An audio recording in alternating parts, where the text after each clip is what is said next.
बिस्मिल्लाहिर्रहमानिर्रहीम। आज हम क्लाइमेट चेंज के मुतल्लिक बात करेंगे। तो इन दिनों जो स्मोग और हमारा को जो एयर का क्वालिटी इंडेक्स है वो बहुत हद तक ख़राब हो गया है। और पर्टिकुलरली लाहौर के मुतल्लिक तो कहा जाता है कि ये दुनिया का सबसे आलूदा तरीन शहर है। आज हम ये डिस्कस करेंगे क्लाइमेट चेंज है क्या, इसकी वजूहात क्या हैं और इनको हम किस तरह से मैनेज कर सकते हैं। So basically a long-term shift in temperatures and weather pattern, इसको हम क्लाइमेट चेंज बोलते हैं। क्लाइमेट चेंज को हम कैसे डिफाइन कर सकते हैं? Long term shift in temperatures and weather pattern, यानी कि आपके जो मौसम है उनमें शिद्दत आ जाती है। टेम्परेचर्स में लॉन्ग टर्म एक ऐसी तब्दीली आ जाती है कि जैसे इन दिनों हमारे पाकिस्तान के अंदर जो मौसम सरमा है वो शिफ्ट हो गया है। पुराने अदवार के अंदर सितंबर अक्टूबर में पर्टिकुलरली जो है वो सर्दी शुरू हो जाती थी। तो लेकिन अब जैसा कि नवंबर जा रहा है, लेकिन अभी तक सर्दी जो है ना वो शुरू होने के आसार तो हैं, लेकिन सर्दी अभी तक शुरू नहीं हुई है। और अभी सर्दी शुरू भी नहीं हुई है और डेली हमें खबरें देखने को मिलती हैं कि मोटरवे फलां इंटरचेंज से लेके फलां इंटरचेंज तक बंद है स्मोक की वजह से। तो बेसिकली ये और क्या कहना चाहिए, हमारे जो मौसम सरमा है वो कभी भी इतना शदीद नहीं होता था जितना शदीद है। उसकी जो ड्यूरेशन है बड़ी शार्ट हो गई है और उसकी शिद्दत में बहुत ज़्यादा इजाफा हो गया है। इसी तरह जो गर्मी का मौसम है उसमें भी टेम्परेचर बहुत हद तक जो है वो बढ़ जाता है और उसकी शिद्दत में इजाफा हो गया है और गर्मी प्रोलॉन्ग हो गई है। गर्मियों का मौसम बहुत बढ़ गया है। तो बेसिकली हमारे जो जब भी हम जो नेचर है उसके अगेंस्ट जाएंगे, हम कुदरत के जो मामलात हैं उनकी हम मुखालफत करेंगे, तो हमें इस तरह के मामलात फेस करना पड़ेंगे।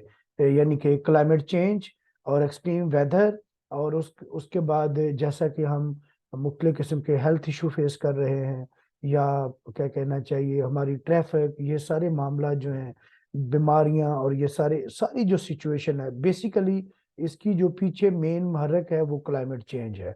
और क्लाइमेट चेंज, अब सबसे इंपॉर्टेंट बात यह है कि इसकी वजूहात क्या है।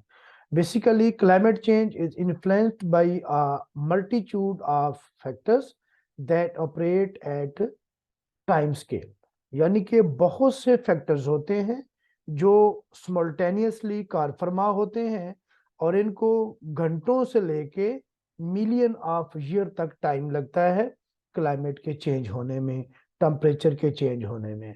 तो हम बेसिकली देखते हैं कि इनका जो मेन ड्राइवर है वो है क्या है।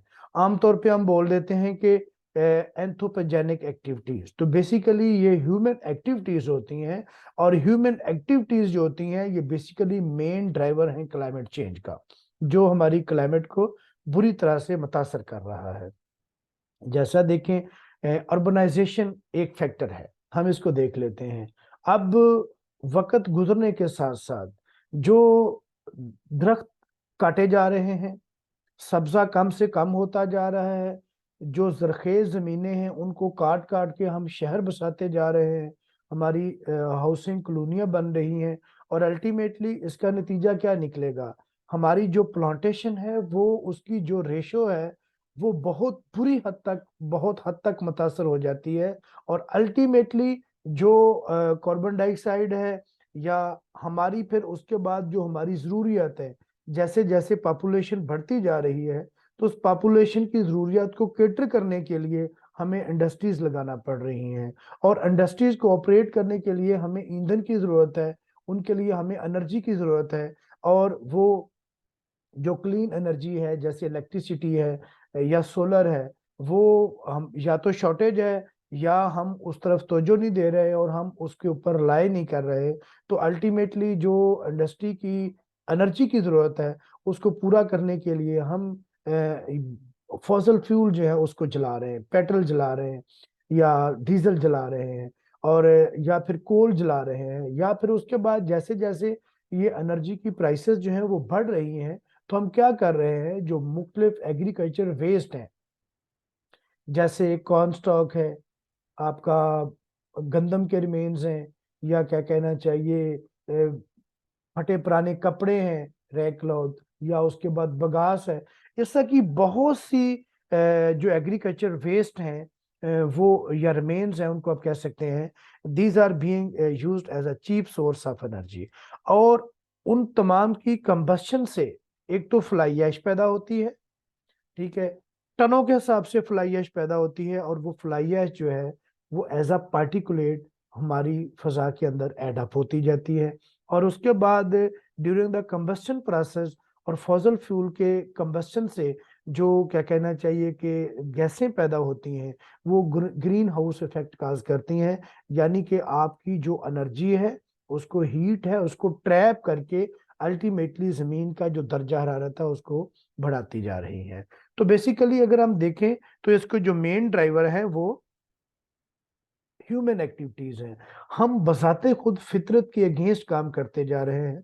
हमारी शरीयत ये कहती है कि आप नए शहर बसाएं, और हम क्या करते जा रहे हैं कि हम एक ही शहर जो है, लाहौर ले लें, फैसलाबाद ले लें, कराची ले लें, अब एक शहर से, शहर के अंदर से निकलते हुए जो है ना, आपको मेरे ख्याल में 2-2 ढाई-ढाई घंटे लग जाते हैं शहर क्रॉस करते हुए। शहर बहुत हद तक बढ़ गए हैं।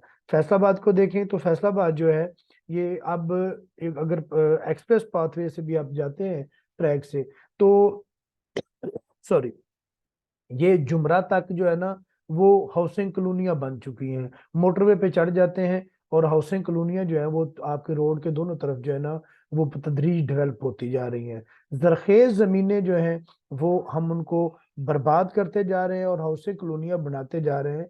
मेरा कुछ अर्सा कनाडा में रहने का इत्तेफाक हुआ, मुझे 1.5-2 साल, तो वहाँ कनाडा के अंदर हालांकि वो रकबे के लिहाज से बहुत वसी और इस मुल्क है, लेकिन पानी भी वहां बहुत है, लेकिन वो अपने रिसोर्सेज का इतना ख्याल करते हैं कि उनको वो हाई राइज बिल्डिंग बना रहे हैं लोगों के रहने के लिए, उनके दरमियान में कम्युनिटी में स्कूल भी दे रहे हैं, पार्क भी दे रहे हैं। तो एक ना वेल ऑर्गेनाइज तरीके से, एक सिस्टमेटिक तरीके से वो चीजें जो है वो वक्त के साथ साथ लोगों की जरूरियात को पूरा करने के लिए मैनेज कर रहे हैं, प्लान कर रहे हैं, एक प्रॉपर उनकी ना मैनेजमेंट है।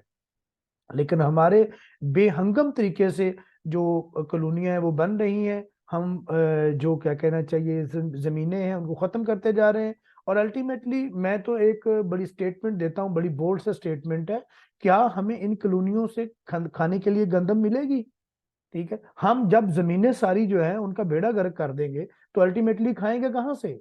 जमीन होगी जिसके ऊपर एग्रीकल्चर होगी तो हम खाएंगे ना।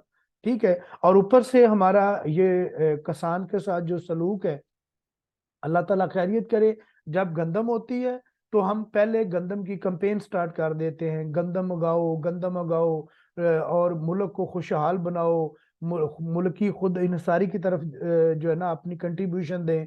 लेकिन गंदम तो हर जो लोग हैं वो उनकी जैसे ही वो हार्वेस्ट करते हैं वो उठाने के लिए चले जाते हैं लोग। लेकिन कभी अब इन दिनों जैसे आपका कॉटन का सीजन है, तो कॉटन लोग उसका रेट इतना थोड़ा है, उसकी इनपुट से जितनी उसकी अपनी जमीन के ऊपर इनपुट है, जैसे आपने जमीन की तैयारी करनी है, पहले जमीन का ठेका देना है, और उसके बाद उसके ऊपर आपने 6 माह या 4 माह जो है ना वो मेहनत करनी है, उसको खाद देनी है, उसको हल चलाना है, पानी देना है, ट्यूबवेल चलाना है, उसके बिल पे करने हैं, और अल्टीमेटली जो इनपुट है उसको अगर देखें तो जो उसकी आउटपुट पर एकड़ जो उसकी पैदावार आ रही है उसको प्रॉपर रेट नहीं दिए जा रहे। अल्टीमेटली ये चीजें डिजास्टर की तरफ लेके जा रही हैं। और इन चीजों से जो हमारा क्लाइमेट है, अब जब हम नेचुरल चीजों के ऊपर डिपेंड नहीं करेंगे तो अल्टीमेटली हम डिजास्टर की तरफ जा रहे हैं। तो बेसिकली ये वो महरक है, और इसका सोल्यूशन क्या है कि हमें जितनी ज्यादा हो सकती है हमें ग्रीनरी बढ़ानी चाहिए। हमें फसलें और दरख्त और इस तरह की चीजें जितनी हम बढ़ा सकें उतना ही क्लाइमेट के ऊपर एक बेहतर इम्पैक्ट होगा। ये स्कूलों में छुट्टियां करने से क्लाइमेट चेंज नहीं होगी।